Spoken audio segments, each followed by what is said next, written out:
Hey guys, this is Bryan from A Hero's Journey podcast. Shout out to our sponsors, S&P Inc., JPS Computers, and Red Rock Harley Davidson. Chase, I was a guest on Gritability with Adam Clausen, and the episode went so well. If you caught last week's, it was part one.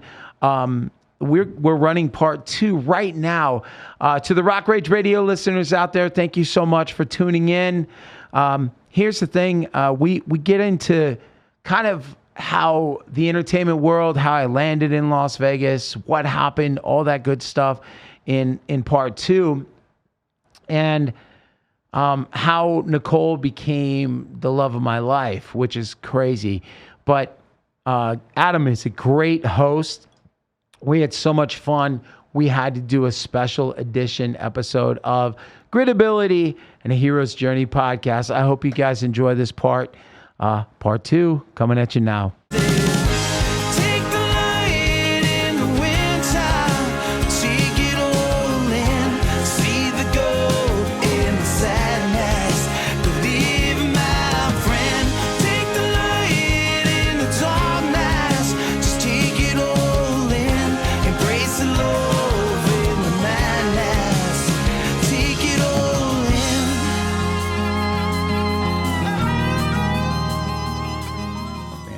Would you say this? Because I feel like a lot of successful people that find that are willing to put in the work. You know, we talked about going through doing difficult things. Most people, first sign of adversity, they tap, that's it, I'm done, I don't want to do this. The way that you talked about living in the car for 3 months, like, like to just brush that off means that from an early age, like you got comfortable doing the difficult things, putting in the work, time after time. So that just became normal for you. That's not normal for most people. But the question is this, like when it comes to addictions, most people have certain compulsions, right? Right. Those tendencies to do those things. I notice, and I'm going to speak for myself, having that in my background, knowing that there's some family history there, my family won't acknowledge it. Right? They all have, it manifests itself in such a wide variety of ways. Food, alcohol, drugs, even sex addiction, and everyone's like, there's nothing wrong here. I'm like, I can tell you there's something wrong because I've had these compulsions from an early age. When I got involved in drugs and alcohol, I went as far as I could with it. When I was able to get sober, be removed from that, I took that same level of intensity and energy and focused on what I really wanted. Sounds like you were able to find that early on.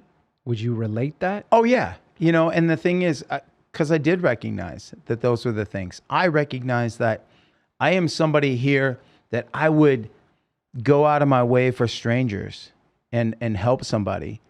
But I know I have a temper. I know that if you disrespected me, my friends, my family, my Sticky Paws crew, whatever, I'll be the first one to put you in your place. That's who I am. And I know that add alcohol, I'm probably going to jail. And I know that.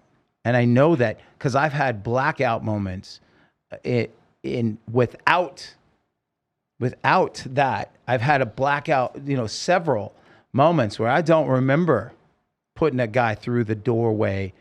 I was, in these situations where I didn't go look for it. It came at me because I am okay with being different, and different doesn't fit the mold in most situations. My buddies are asking me on a way to a bar. My brothers want to teach me how to play darts. How come you guys have so many stories? And I'm like, it's not that. It's like it finds us. It's the weirdest thing. Yeah, right.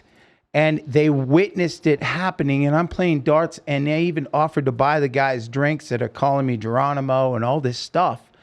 And then when they finally stepped in my face, it was done. My brother and I are like, we better go before the cops get here. And the bar owner is going, no. You come back in, you're good. They're 86th.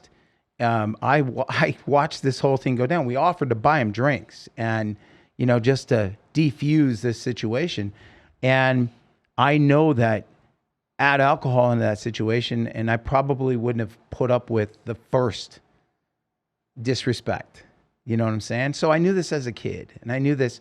I saw that in uncles and aunts, and my grandmother died of cirrhosis of the liver when I was 8, and she was in her 40s. My uncle died of it. My dad's brother, the one that played guitar, cirrhosis. He had a bag, colostomy bag, yeah. carrying it. Yep. Okay. Then his 2 sisters died of it as well. We're Native American Indian, and it runs in our family, firewater. So these kinds of things, I'm like, no. So I'm going to take that, and I know I have an addictive personality, somebody who can, it's just why I put myself in those situations.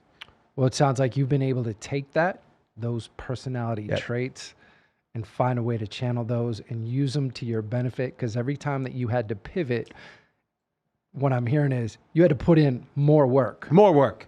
Yeah. I'm doing it now. Coming out of the pandemic, I'm in a band called Elvis Monroe. Yep. And I lucked out and met one of my favorite, and he's my best friend, but he was in my favorite band at the time. And he left that band to do this project with me. And he was in Lifehouse at the time. And before that, he was in a band called Savage Garden. Okay, yeah. Okay, but Lifehouse, huge band, and huge at the time even. And so, we've tackled so many things. We were so much momentum, and then the world shuts down. And it just, in the entertainment world, it's still climbing out of it. It's not the same. Only the big names, are getting the work. And these smaller places are struggling because places don't exist. They didn't last. And there's venues that are all gone. And so we're coming out of it. And it's a pivot again. But that's okay. Like, I came out of it putting out new music, writing new music. I got this place, Sticky Paw Studios. You and I are both the same. John talks about us in a way that I'm like, I looked at you, I'm like, he doesn't have a halo, like the way, but you know what I'm saying? Because that's how he talks about you, which is incredible. And I love that. And I'm just teasing about the halo thing. But it's, this is an extension of myself that I didn't know that I had. And to sit down and hear stories from other people to hopefully inspire somebody who's on the other end who needs to hear it and needs to know that they can connect with somebody like you and I, that they see a little bit of themselves in. They're looking in a mirror when they hear these stories, when we're seeing it coming from us. And that they can relate and know that it's possible to do this and possible to tackle that, and that you can go after the thing that everybody says can't be done. And the thing is, it's about the journey. It's about the journey.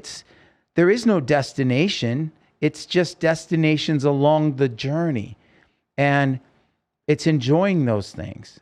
And knowing that we get today, you and I get to sit down. We've been talking about this for a couple of months now, and we're finally sitting down and talking. And to know that this is just part of it, because you have to sit in my seat, and I got to hear your story. You know what I'm saying? So, well, I would definitely love to do that. The journey you're talking about, Hero's Journey. Yeah. Amazing podcast. Thanks, man. You're doing amazing things. I appreciate you coming in and spending the time with me today and sharing all of that background, because I'm a guy that I like to look at those models of success, and I see everything. I see who you are. Right. Thank you. Today. And I just needed to know the background. Yeah. I'm grateful that we got a chance to do it right here, because I know a lot of people are going to benefit from that. I appreciate it, man. Thank you. Are we running long? Okay. Are we okay? Yeah.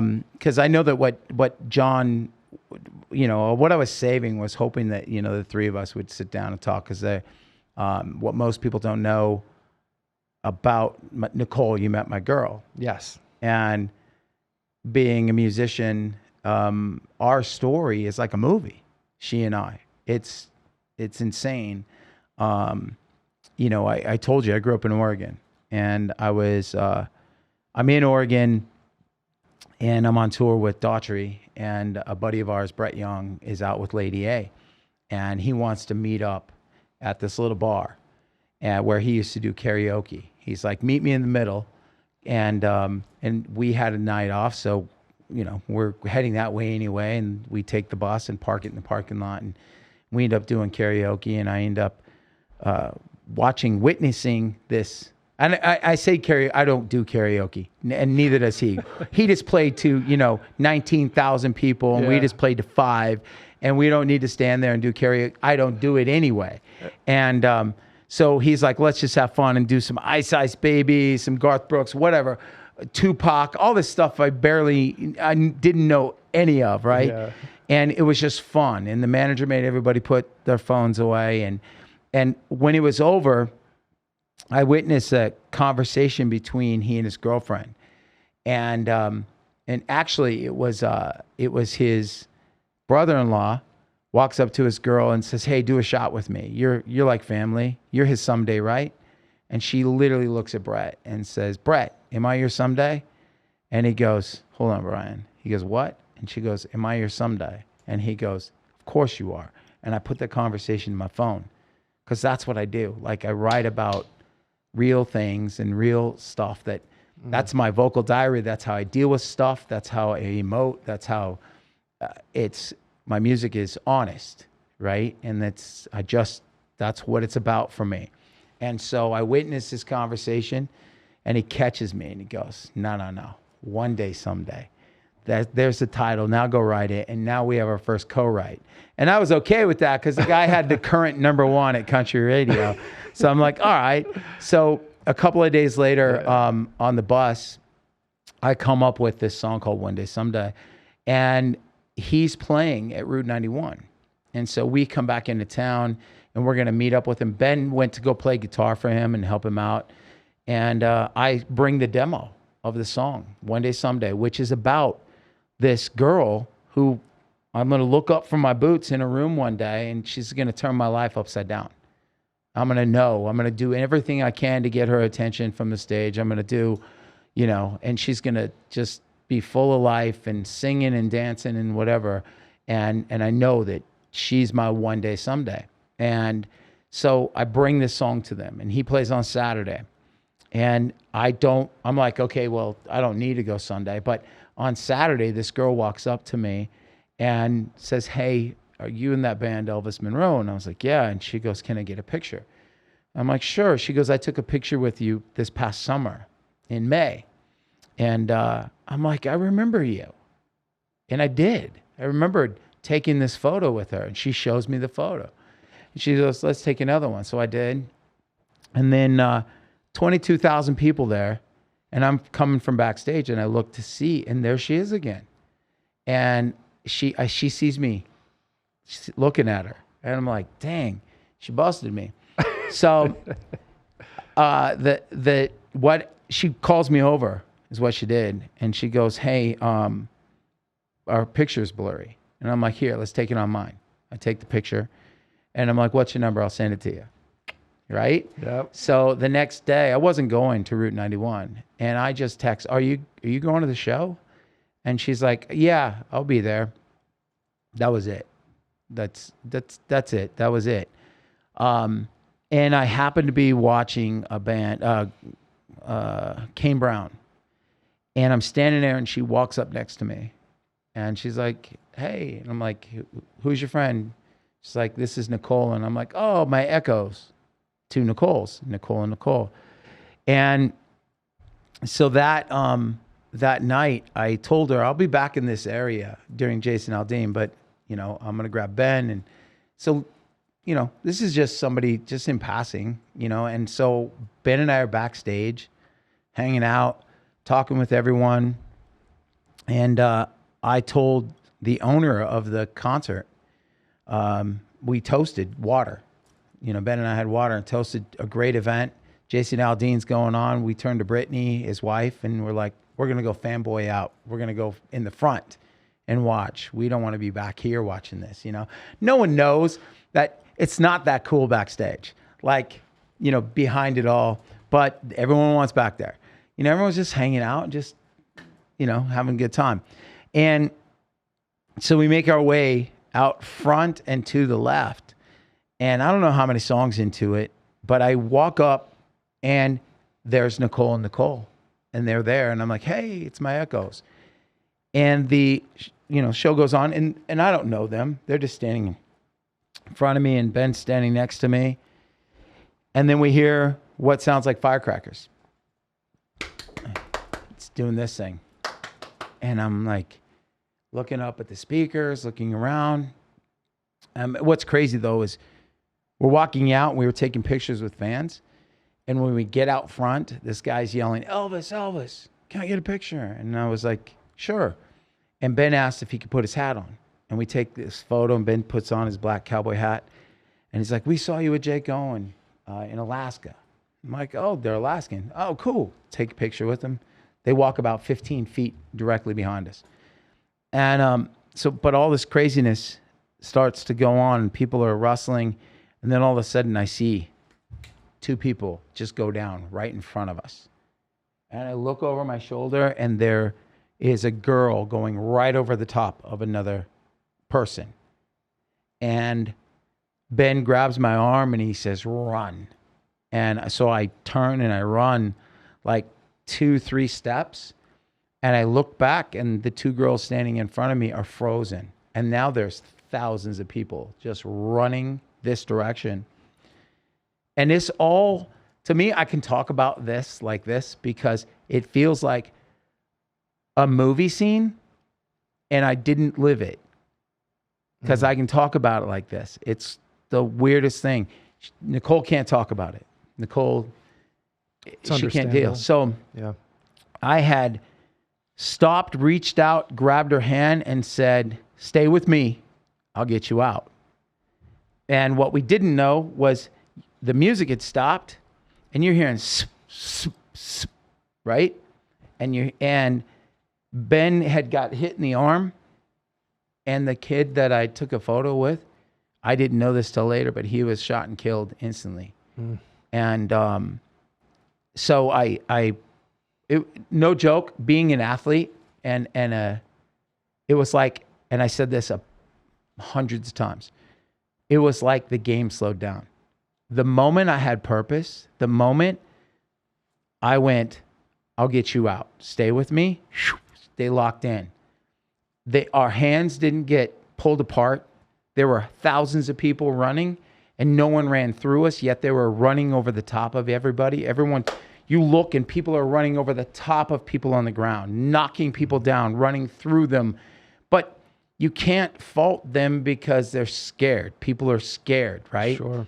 But everything slowed down for me. So they're going this way, which when I turned, Ben was gone. And he was on the ground. Apparently, he'd been knocked down. And then when he got up, I was gone. So he went with the crowd, and I went the opposite way. I went the way we came out. We came from backstage. And I look, and there's no security guard there. They had left. And I'm weaving through, and I get to the doorway, and I stopped them, and I cleared the corner to make sure that we weren't running into gunfire or whatever. And then I said, go. And we start running. Now, this is a fence. Here's 22,000 people on that side, and here's hundreds on this side. So I just took us on this side of the fence. And here's a stage, and you can hear it hitting the stage. You can hear it splatting on the pavement, tinging off the staging, thousands of people screaming. It was chaotic. And I'm running in boots and I'm having like this out of body experience, looking down, and I keep telling them, stay with me, look at me, I'm going to get you out. And we're running, and I come up around a corner because I'm taking us to the artist entrance. That's where I think is in the back corner. But what I didn't know is I came around the corner, the fence line started to bow back. So now I have to run back towards where all this feels like it's coming from. Yep. And so we hit that corner and you hear just people screaming. And what I didn't know was people were following me. So they stayed with me. Whatever I was doing, they were doing. And I didn't know this. My focus was the two. And then I see the fence, and it's about as tall as these walls. And I know that I could hit that fence and get over, but I don't know about 15 feet. Yeah, I don't know if I can get them over. And somebody yells, "Get in here!" And they open up a back of a truck, right? And there's a ramp, that goes into a truck. Like when you're loading a U-Haul truck or something. There's a ramp. So I start lifting. I lift the two girls in. And I just start lifting people into this truck. And you're hearing gunfire, screaming. There was a couple who said they followed me, and instead of me lifting him in, they hid behind the tire so that way they could see what was coming. And I didn't know. I get inside and I see a familiar face. I see somebody I know. And I look at him and I'm like, "We're going to be okay." And he's like, "We're not going to be okay." And I'm like, "We're going to be okay." And there's a guy screaming bloody murder, and he's pounding on the walls. And he's blacked out drunk. So, and he's screaming ISIS this and all these things. And I'm trying to calm him down. And his girlfriend is crying and screaming. And the other Nicole Yorba looks at her and said, what's your name? How old are you? Where are you from? She's asking her questions to get her to be quiet and calm down. And Nicole Rufino is just sitting there looking at me like, "What are we doing?" And I'm standing, and I go to the door and I open the door and you hear gunfire. So I shut it and everybody starts to panic. And I'm like, "Everybody stay down. Everybody be quiet." And I go to grab my phone and I'm go to make a video for my parents. And I'm 10 seconds into this and the guy throws rock fingers in my video. So I'm like, "Fuck this." And I throw my phone. I'm not dying in here. And I put my phone in my pocket and I grab him and I said, "Is that your girlfriend?" And he said, "Yes." And I said, "Do you think it's fair that these two girls are taking care of, or this girl is taking care of your girlfriend?" And she jumps up and she goes, "Hey, asshole, take care of your girlfriend." And I'm like, "Everybody just stay down." And they're like, pulled me down. Because I'm standing. I'm telling everybody to stay down. And I'm like, and just like, I don't want to die in here. Because that's the way it felt. And so I go to the door. Someone had already started to open the door. And there was a break in the fire. And somebody had taken the ramp that was on the back of the truck and put it on the fence. And right when the door opened, the one guy hits the thing and goes over. And I'm like, I jump out and I said, somebody's got to stand on the other side and catch the women. And I lift my friend out, this guy I knew and his girl, and they were gone. And then I just started lifting people out. And I grabbed Nicole and Nicole first. They followed me. And when I turned, I'm lifting people out of the truck. They're putting people over the wall.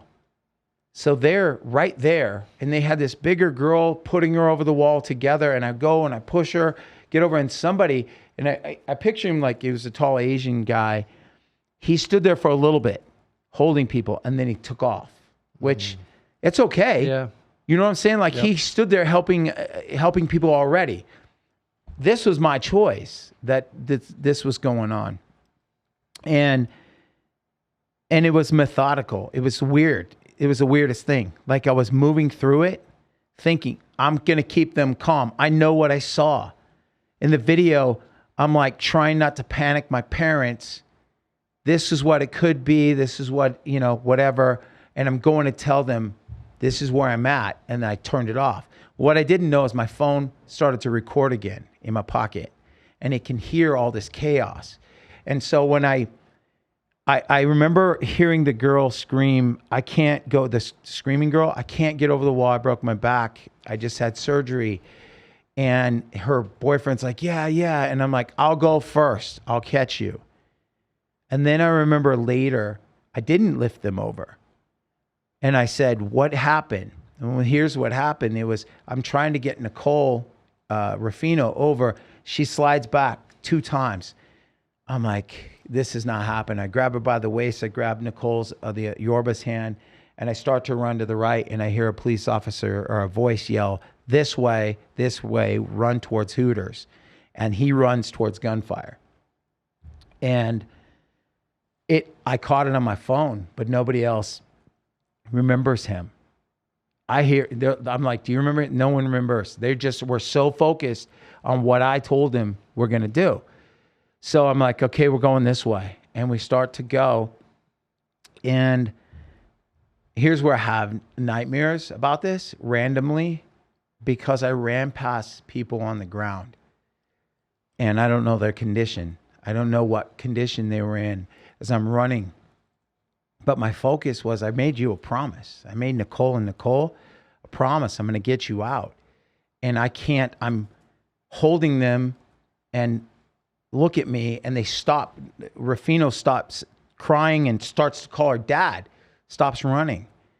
And I'm like, we have to keep moving. Let's go. And we're running past people on the ground. Then we get to the opening of a gate, and the gate had been pushed down, and there was a guy with no shirt on. He'd been shot in the sternum, and he was gone. But his buddy is crying on top of him, trying to breathe life into him. And Rufino was like now in pure panic mode, and Yorba's trying to calm her down. She grabs the phone. There's been an incident. Meet us at Hooters. Hangs up the phone. And I said, run into the dark.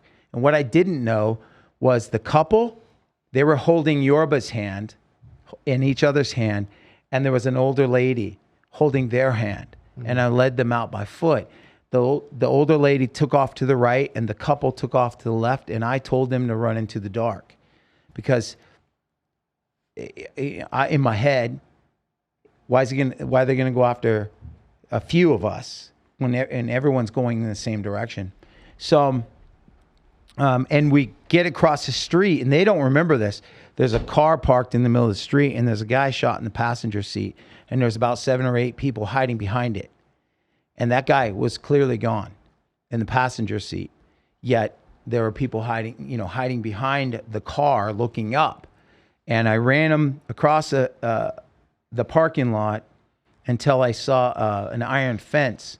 And I'm like, I can't, and there's no way I can get them over this iron fence. And 2 guys run up, and they pulled it back, and I crawled through, pulled it back, and now all these people started to follow us. And then I got them to Hooters. And we get to Hooters, get inside, and now because of what I do and that kind of thing, it's like a familiar face. People start running to me, and they're like covered in blood and mud and running towards me for help. And so I gather all these people, and I'm like, okay, around a machine. And I said, okay, who has phones and who knows phone numbers? Like, because it's an all-day festival. People's phones are dead.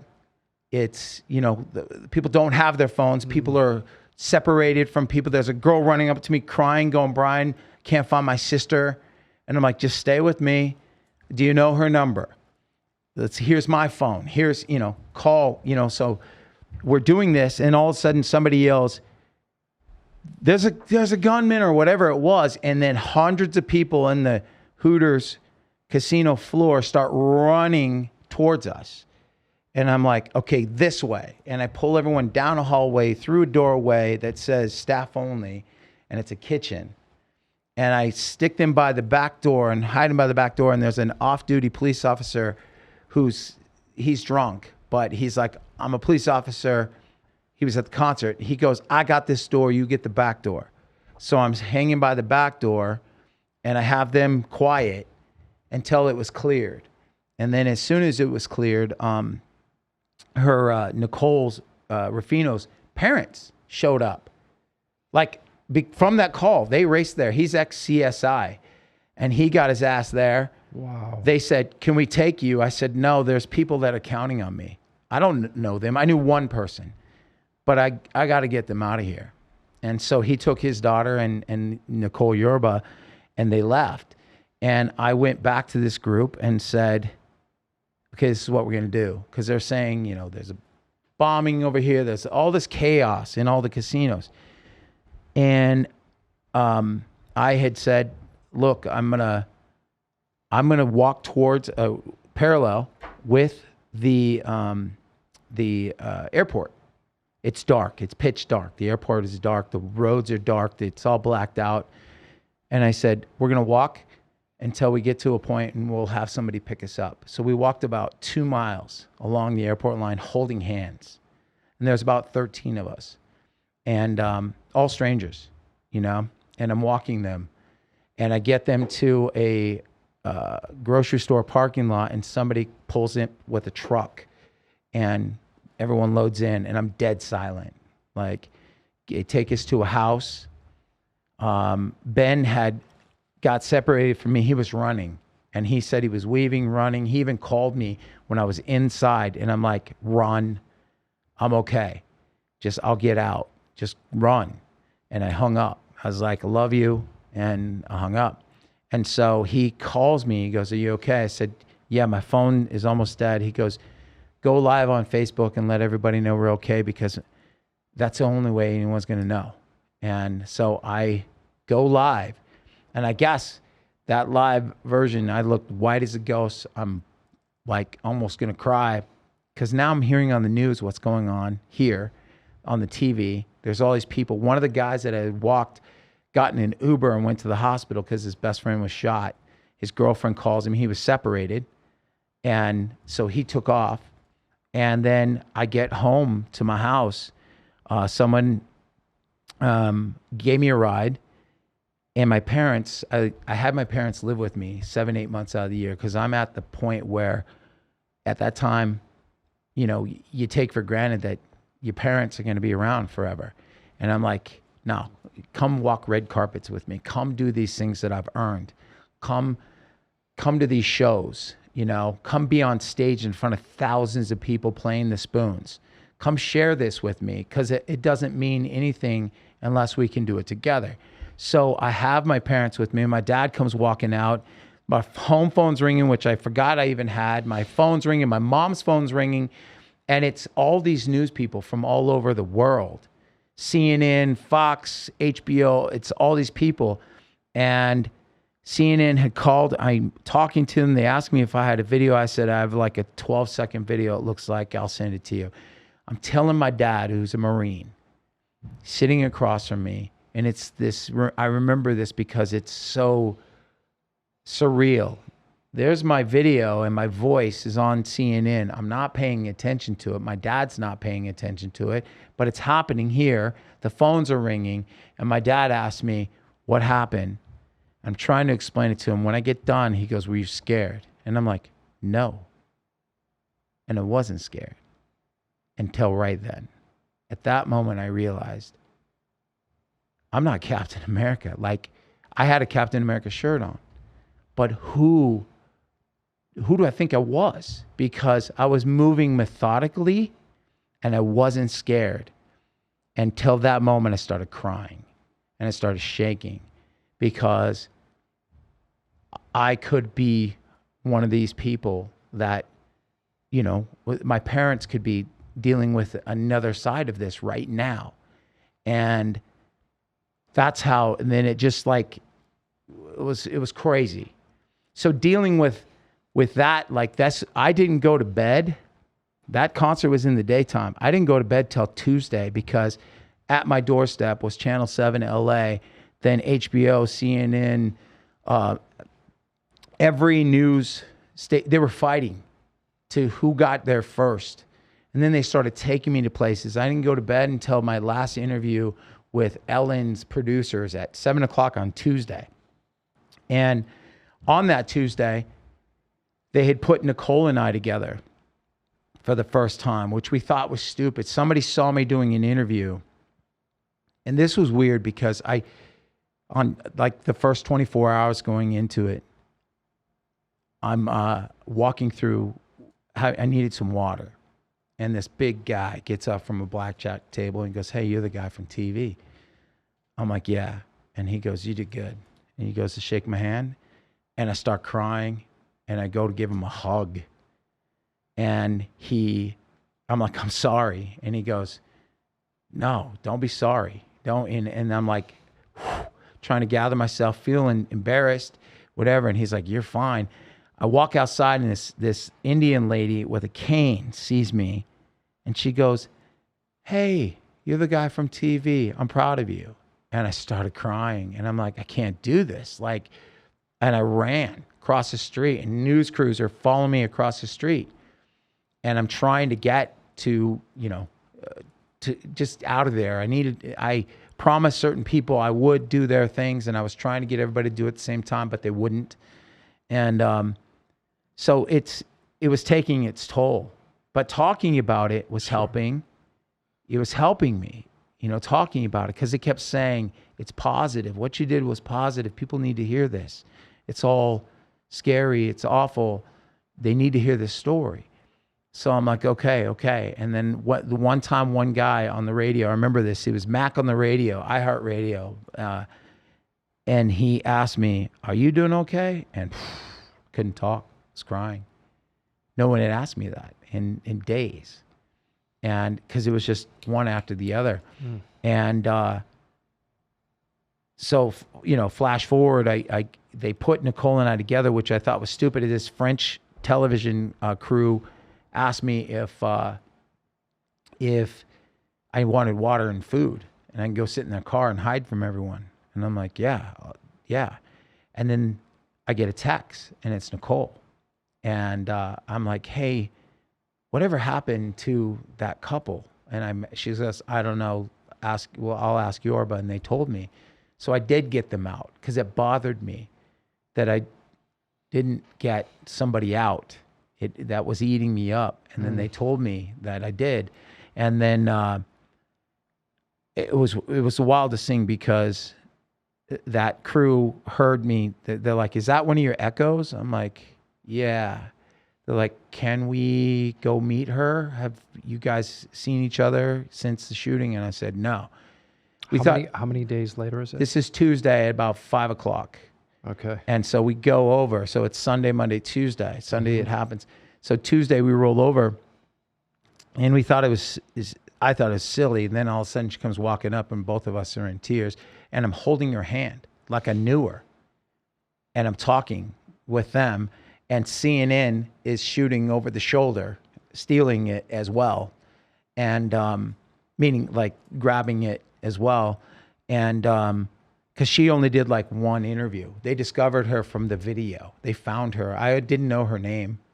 I only knew her name was Nicole. And so it's news people, and they were able to find her at home. And she's not somebody who, is used to this kind of thing.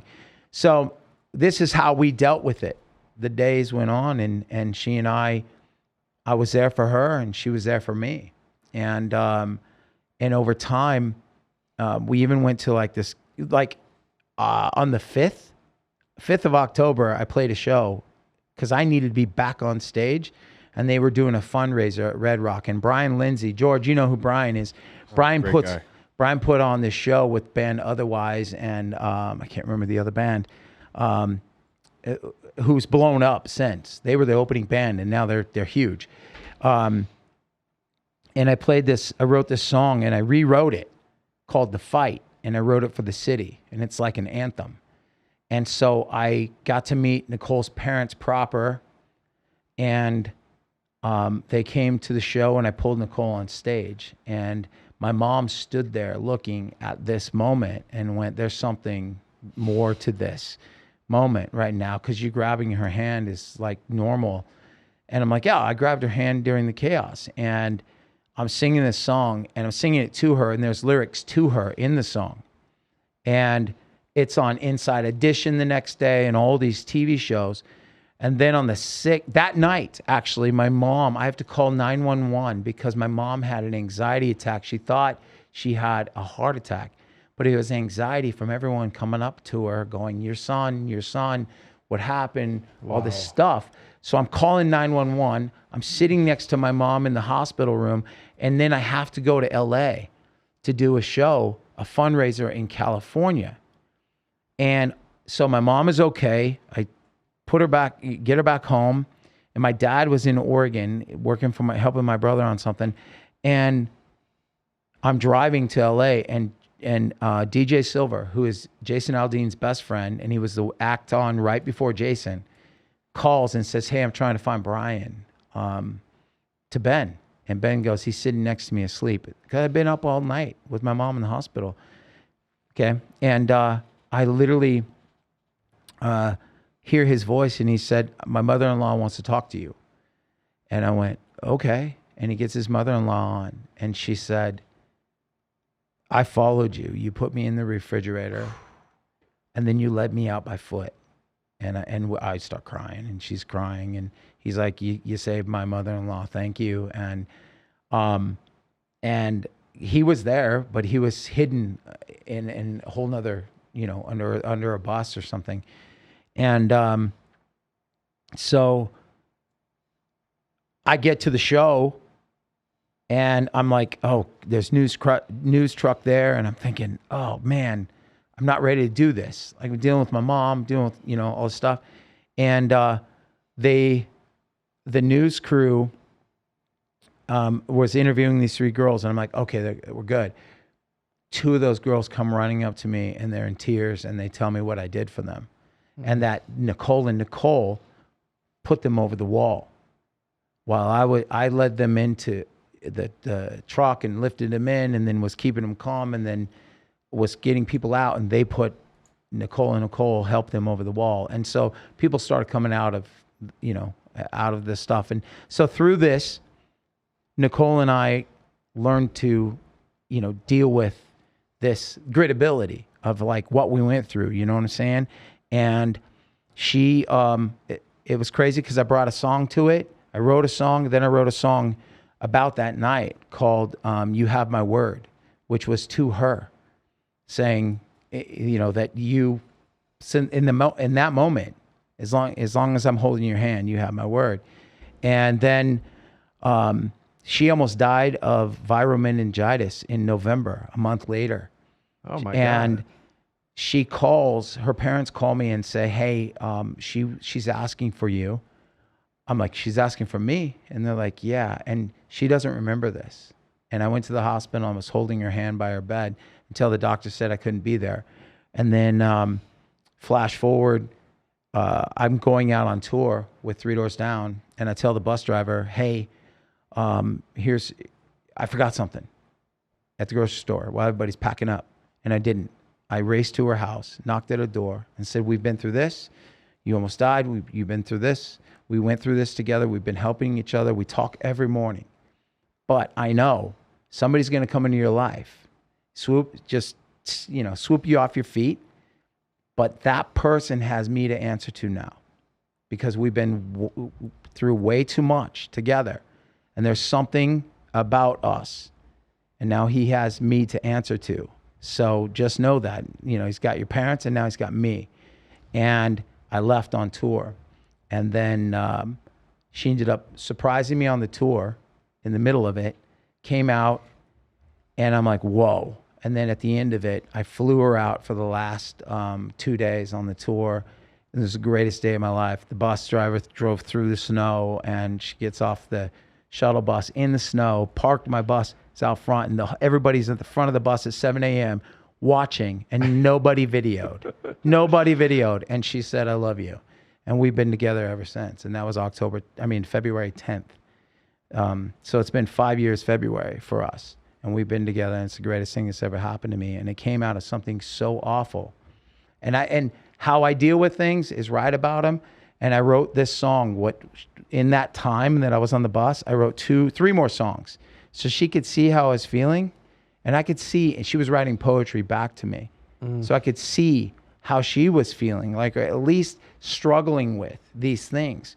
And then I finally went for it, and I wrote this song called "Falling for You Bad," and that was it. And so it was a 6-song stretch between bringing "One Day Someday" to "Falling for You Bad," and then us being together. So it's pretty insane, and there's so much more to it. But yeah, it's pretty nuts. Well, I'm definitely looking forward to the rest of the story and to see what's next for you. Thanks, man. Hero's journey. I mean, truly, truly remarkable. I didn't know if you were going to go into all that today. Man, I am so grateful that you gave me the entire story. You gave me the background.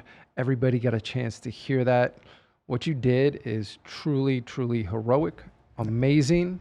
Thanks. Man, I'm sorry I talk so much, but bro, like that's what we were here for. Yeah. I wanted to hear your story, man. I understand, but Inspiring. I appreciate that. It means a lot. And your story is just as inspiring, and you deserve to be in that seat.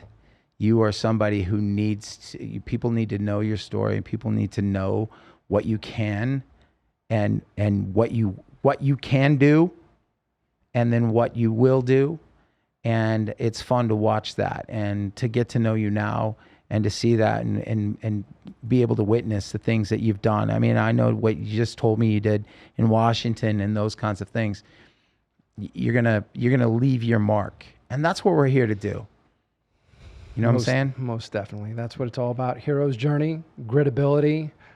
We're both looking to leave a mark, leave a positive, lasting legacy for all those difficult things that we've gone through, and to get to the other side, ideally to inspire other people to act in the same way, to demonstrate that same courage. Thank you for coming in, for sharing this story. Thank you for having me, man. Man, I'm grateful that we got to spend this time Yeah. together, and I'm looking forward to us spending more time together outside of here. So it's been another incredible episode, Gritability, power of perseverance, overcoming seemingly insurmountable odds to attain the life of your dreams. Man, it's been a great episode. I'm your podcast host, Adam Clausen, with me, Bryan Hopkins. Thanks for having me, man. Dream, and I believe it's coming around to me.